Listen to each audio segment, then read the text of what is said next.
magandang umaga, gabi, hapon, o kailan mga pinapanood ang episode na to. Mapalis na gaman, watcher gaman, o isa kasama minamahal na Black Knights. Good day, Black Knights! I am Claire Ashley Amdumaplin from Yums 11 Regan, and I will be your female podcast host. Good day, Black Knights. My name is Robert Martinez Villacarlos from Humes of Shakespeare, and I will be your male podcast host. And welcome back to another season of MMC, or the Mindful Media Conversations. Ayan na nga, everyone! And welcome back sa another season of MMC, or the Mindful Media Conversation. And it feels nice, no? Hindi mo kasi alam yung feeling, pero kasi, it feels super nice na andito na ako ulit sa stage na to where I am, again, the podcast host of MMC. And being kilala nyo naman na ako, nakita nyo naman ako sa mga past episodes natin. Ako nga pala ulit, si Robert Martinez Villacarlos from Humes of Shakespeare. And wala lang, it feels nice na ako ulit yung podcast host. But with that, bago tayo magsimula, since may bagong muka, kitang-kita nyo naman, di ba? Gusto ko lang ipakilala sa inyo yung aking co-podcast host, which is si... Hi guys! Again, I am Claire Ashley Amdumaplin. I'm from Yums 11 Regan, and now I'm your new female podcast host. Ayan, everybody, let's welcome Claire as our co-podcast host. And it feels nice ngayon na meron na akong partner ulit. But, Claire, since ikaw yung podcast host natin, ano yung feeling na nag-start ka na ngayon? Actually, hindi ko talaga alam kung ano yung ma-feel ko, Robbie. To be honest, I'm more excited or sometimes talaga hindi ko talaga alam kung ano yung mararamdaman ko. And it feels like I'm still dreaming kasi, oh my God, it's my first time na makasama sa isang club. Tapos biglang boom, podcast host ako. So, ayun. But, Claire, di ka lang naman podcast host estudyante ka rin naman. Pero, alam naman na natin yun, di ba? Obvious naman na yun hindi ka lang basta-basta podcast host, you're still a student. Pero, Claire, since ikaw ay estudyante ng MIAS, ano yung feeling na isa ka ng Black Knight? Ano bang feeling na isa akong Black Knight? Actually, medyo mahirap siyang sagutin. Pero, for me, ang feeling ng pagiging Black Knight is like, normal student ka lang din naman. But totoo. Very true, very true. Lang. Very true, Hindi very lang true. sa gawain, pero yung sa environment. Yes, very true, very true. Medyo complicated siya kasi bagong mukha, bagong environment, bagong rules. Yes. But Claire, alam mo yung may gusto lang ako share ha. Pwede ba mag-share? Pwede ba mag-share? Nakakaya naman mag-share kasi podcast host ako di ba? Pero I just wanna share. Alam mo yung feeling na hindi pa nag-sink in sa'yo na senior high student ka na? Oo, I diba? feel that too. Di ba? Hindi pa nagsisink in sa akin na senior high school ako. Partida partida. I am already a creative student. Pero alam mo yung feeling na parang ang bilis ng mga pangyayari. Diba? Parang, oh my God, time-lapse ba to? Feeling mo stuck ka ba? Oo. Totoo. Kasi ako, Claire, I feel like I'm still grade 6 talaga. Really? Promise. Kasi, here's how I feel like I'm still a grade 6 student. Kasi, nagkaroon tayo ng, diba, audience, alam nyo to, nagkaroon tayo ng quarantine. Nagkaroon tayo ng quarantine those days. And, since grade 6 ako nun, feeling ko tuloy ngayon, I'm still stuck in that grade level. Really? Ang laki kong tawa, pero feeling ko stuck ako, diba? Pero, the thing is, parang I feel like I am still young. I feel like I'm still 13, 12, 11, ganun. Hindi naman sa parang bata ako. Of course, I've matured. Alam naman natin yun, parehas tayo nag-mature. We've both matured. I don't know where you've been, pero we've both had different experiences when we were younger. Pero I just feel like I'm still a young person. Pero Claire, I just wanna ask, natanong ko na sa'yo kanina yung feeling na pagiging Black Knight. Pero so far, how does it feel na dito ka sa MIAS, bagong environment? Nakaka-overwhelm ba?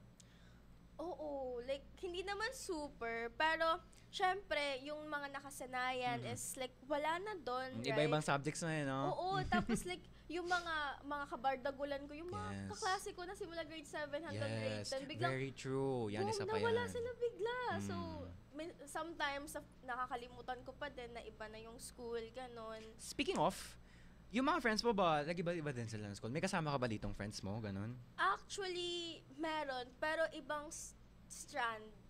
Ibang strand. So, Claire, since alam mo naman sa team natin ngayon, may multo pa ka sa likod mo alam mo naman sa team natin ngayon, it is currently what season ba, Claire? Yes. Anong season siya? Halloween season, Claire. So, with Halloween season, ano bang gusto mong pag-usapan natin? Ano ba? Like, yung difference ng Halloween before. Yung Halloween before. Oh, yes, very true. I wanted to talk about that. Nasa dulo ng dila ko eh. Pero, pero kasi, yung feeling ng Halloween before, Claire, sa tingin mo ba, ano yung pakiramdam ng Halloween before? Hindi lang Halloween actually, but the whole Burr months thing. Like, before, di ba, pag start pa lang ng Burr months, like, everybody is excited. Like, gumagalaw na sila, gumagawa ng ano. Then, pagdating ng Halloween, like, talaga na, oh my God. Oh, sige, oh my God. Oh, sige, oh my God. Oh, sige, tuloy lang. So, ayun, for ngayon kasi parang siguro we grow up na and yung mga nakasanayan natin is not there and schedules are very busy. Kaya, we forgot na yung mga traditions na ginagawa natin pag dumadating na yung Burr month. So, ayun, I think that's the difference. Parang nawawalan na tayo ng spark nowadays. Or baka tayo lang na nag-grow. Spark pa talaga eh, no? Malay mo. Pero you're doing very good. Pero, I just wanna share. Again, share ko lang Okay. Pero kasi, parang hindi naman sa napaka-insignificant na ng mga gantong events nowadays. Pero, parang hindi na kasi nare-recognize sa mga children yung importance ng Halloween. Right? I mean, let's say it's just an event. It's a worldwide event actually. Lahat tayo nakaka-experience ng Halloween. Lahat tayo natatakot once in a while. Pero when we were younger, it's more evident kung ano talaga yung feeling ng Halloween.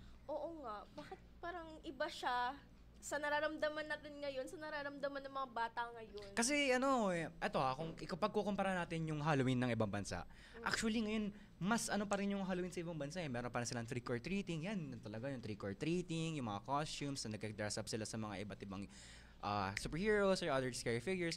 And parang sa Pilipinas lang, parang wala lang. Alam mo yun, yung mga celebrities lang yung mga nagasuot ng mga extravagant na stuff, na mga costumes and stuff like that. And parang nadidisregard lang yung Halloween spirit.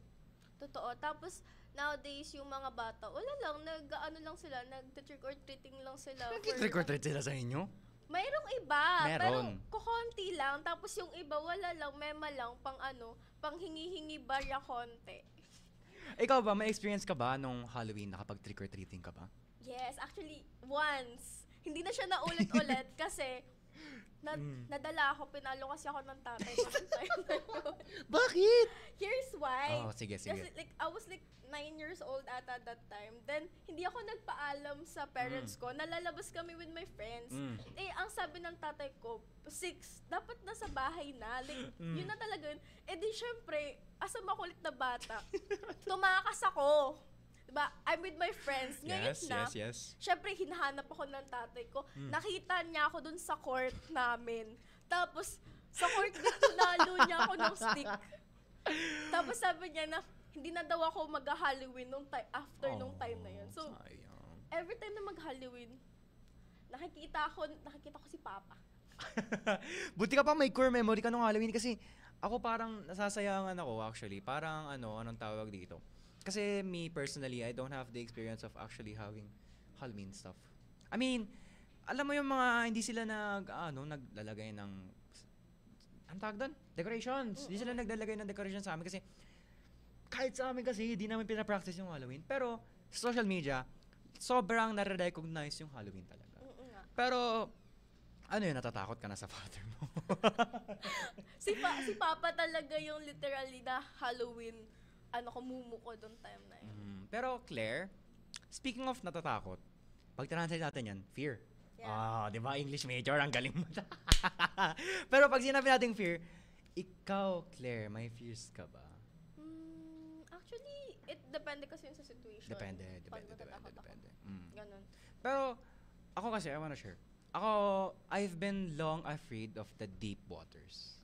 Really? Yes, kasi, nakakaya. Hindi ako marunong lumangoy actually. I have trouble swimming. And 16 ako, pero hindi pa rin talaga ako marunong lumangoy. Napakalaki kong tao, pero inaasar ako pag di ako marunong lumangoy. Kasi di talaga ako marunong lumangoy. So, alam mo yon, it's more about scared. Natatakot ako sa hindi natin alam kung ano yung nasa ilalim ng dark ocean. So, yun yung yung, ano ba tawag doon? It's like some kind of phobia. It's thalassophobia. Yes. Ikaw ba, Claire, meron ka bang fears, phobias, whatever? Wala. Actually, wala. Like, depende siguro sa situation. Yes. For example, may nagsabi na, hala, may something daw dyan. Mhm. Eh di, syempre, yung utak ko nagko-comment siya na, wag na tayo pumunta dyan, may something. Ah, Wag totoo, na, wag totoo. na. Kasi Natatakot na parang ako. ano na, yung common sense mo, Oo. parang may nagsabi na bawal pumunta dyan, di na ako pupunta Diba? dyan. Alam mo ba, as a Pinoy, Yes, yes, yes. parang, di ba sa ibang movies, pag nagsabi na, hala, wag ka dyan, may something dyan. Pero sa movies, diretso talaga Oh, siya. yun May- nga, ang ano nila, Oo, ano nila. as a person na, Oo, yes, may yes, yes, common yes. sense. Totoo. Pag may nagsabi, wag na pumunta. Kasi kapag kunwari, haunted house doon, no, wag ka na pupunta doon sa haunted house. Eh, di na ako pupunta doon sa haunted house, hindi ba? Pero, speaking of movies, yung mga nakita natin sa haunted house, and etc., ganun, ganyan, blah, blah, blah, whatever. May ginawang movie yung Mia's Network. Oo nga, Actually, maganda. di siya movie. Parang it's more of like a short film. Pero in that sense, parang parehas lang siya sa, anong tawag doon sa movies. Mm-mm. At pagkakarinig ko to si Claire. Ha? Ano to si Claire? Ito yata yung yung main character nung short film ng Mia's Network. Huy, hindi naman. Partida, ano tong batong to? Hindi pa ang tao dito. Hindi pa siya nakakapag first episode ng podcast pero napakilala na siya sa short film. Ano yun? Pero Claire, ano nga ba yung short film na ginawa ng Muse Network? Actually, meron kaming tatlo. Tatlo. Tatlo yun na ilang ano yun. But, syempre, ang pagpapokusan natin ngayon, since sabi daw is hindi talaga masyadong na-explain, is yung meron talaga akong big role, which is yung sa Dead Air. Dead Air. Yung sa Dead Air kasi, is like, meron, is a phone call. Ay, hindi naman siya phone call. Parang sa radio Yes, call yes, yes, siya. yes, yes, yes, yes. Ngayon na, one of the, like, characters doon is like tinawagan yung ate niya doon sa radio. But yung ate niya is already dead noong time na yun. Yes. And tinawagan niya. Paano yun? Niring nila. Oo. Niring nila. Mm-mm. Tapos may sumagot. Yes. But, Oh, ang sumagot pala is hindi yung ate niya, which is parang naka-open sila ng demonic something. so sino yung sumagot? Evil spirit? Ganon? We can say that. We It's can an say evil it. spirit. Pero, yeah, ano? Okay, continue. Then, ngayon na, makikita nyo naman doon sa episode, sa first part, na biglang nag-ring. Yun pala is hindi na-end yung call. Oh. And because of that, patuloy na reach out yung demonic kineme. Yun nga, na mag-reach out.